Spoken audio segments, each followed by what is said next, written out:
प्रिय विद्यार्थियों, आज मैं आपको स्लैब बेस की डिज़ाइन के बारे में पहले डिज़ाइन स्टेप बताता हूँ और फिर उसके बाद में एक डिज़ाइन बताऊँगा। स्लैब बेस कॉलम के नीचे एक प्लेट के रूप में होता है जो कि ज़्यादा एरिया पर लोड ट्रांसफ़र करने के लिए काम में लिया जाता है। स्लैब बेस या बेस प्लेट से लोड कंक्रीट के ऊपर ट्रांसफ़र होता है। इसमें सबसे पहला स्टेप ये है कि कंक्रीट का ग्रेड डिसाइड कीजिए कोई, या फिर प्रॉब्लम है तो उसमें दिया होगा, और उससे कंक्रीट की बियरिंग स्ट्रेंथ 0.45 FCK ज्ञात करते हैं। कंक्रीट का ग्रेड FCK लेते हैं, जैसे M20 कंक्रीट है तो 20 न्यूटन पर mm स्क्वायर FCK हो जाएगा, और उससे हम बियरिंग स्ट्रेंथ ज्ञात कर सकते हैं 0.45 FCK से। उसके बाद में हमें कॉलम के ऊपर लोड दिया होगा P, कि उसके ऊपर कुल कितना लोड आ रहा है, तो उस लोड में बियरिंग स्ट्रेंथ का भाग लगा करके हम बेस प्लेट का रिक्वायर्ड एरिया A ज्ञात कर सकते हैं।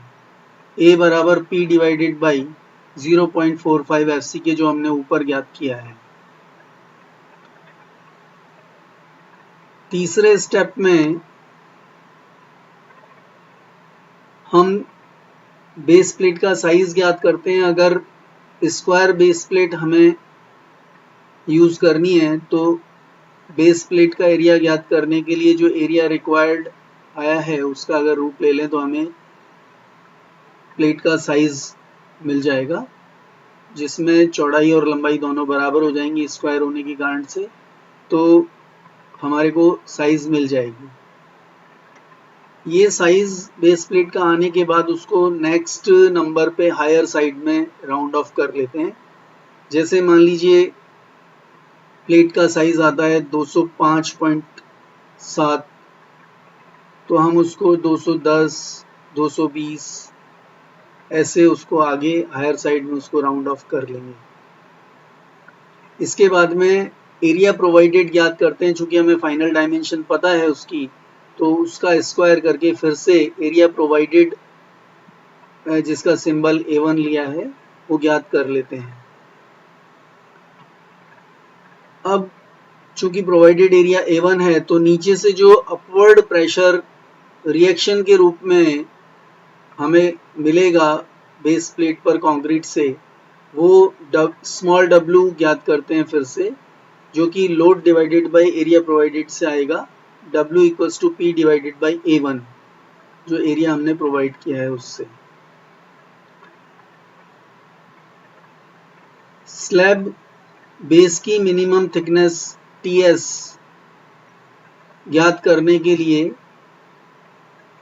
फॉर्मूला कोड में पेज नंबर 47 पर दिया है। TS equals to under root 2.5 small w bracket में small a square minus 0.3 b square bracket close gamma mo by fy।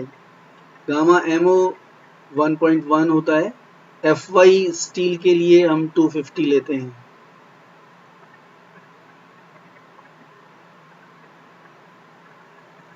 TS इस फॉर्मूले से ज्ञात करने के लिए इसमें जो पैरामीटर आ रहे हैं वो स्मॉल w हमें ऊपर से ज्ञात हो जाता है, अपवर्ड प्रेशर। स्मॉल a और स्मॉल b ज्ञात करने के लिए मैंने नीचे राइट साइड में एक डायग्राम बनाया है, जिसमें कॉलम अधिकतर I सेक्शन के रूप में होता है, तो I सेक्शन के फ्लैंज के दोनों तरफ के ऑफसेट्स हम ज्ञात करते हैं। ये ऑफसेट्स A और B के रूप में दर्शाए हैं, पर इसमें से जो बड़ा होगा वो A होगा और जो छोटा होगा वो B होगा। तो फ्लैंज के साइड में और फ्लैंज के नीचे या ऊपर जो हमें ऑफसेट्स मिलते हैं, ये दोनों ऑफसेट्स हम A और B के रूप में ज्ञात करते हैं।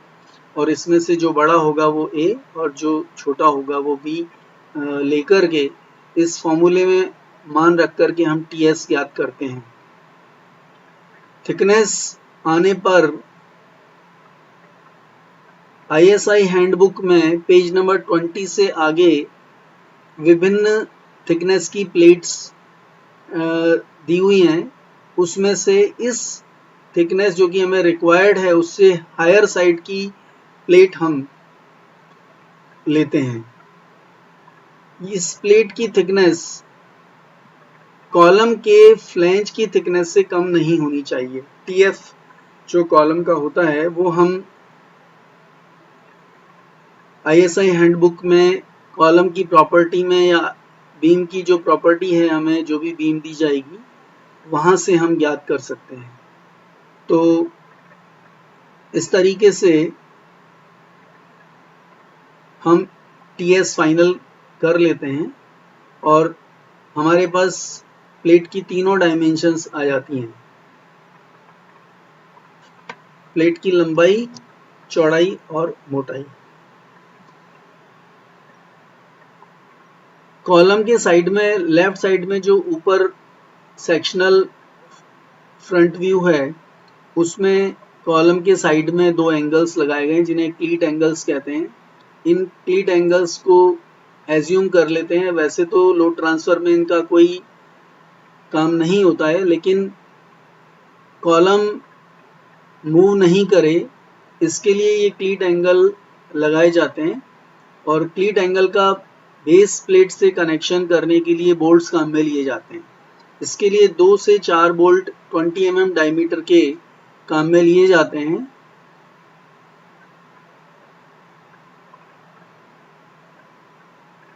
इस तरह से हम स्लैब बेस का डिज़ाइन कर सकते हैं। डिज़ाइन करने के बाद फ्री हैंड स्केचिंग या टाइम है तो स्केल से स्केचिंग करके सारी डायमेंशंस और जो भी पार्ट्स हैं किसी भी डिज़ाइन के वो हमें ज़रूर दिखाना चाहिए। इसमें नेक्स्ट स्टेप में मैं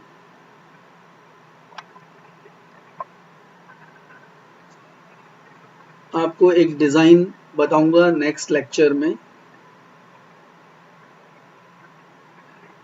जिसके स्टेप यही होंगे।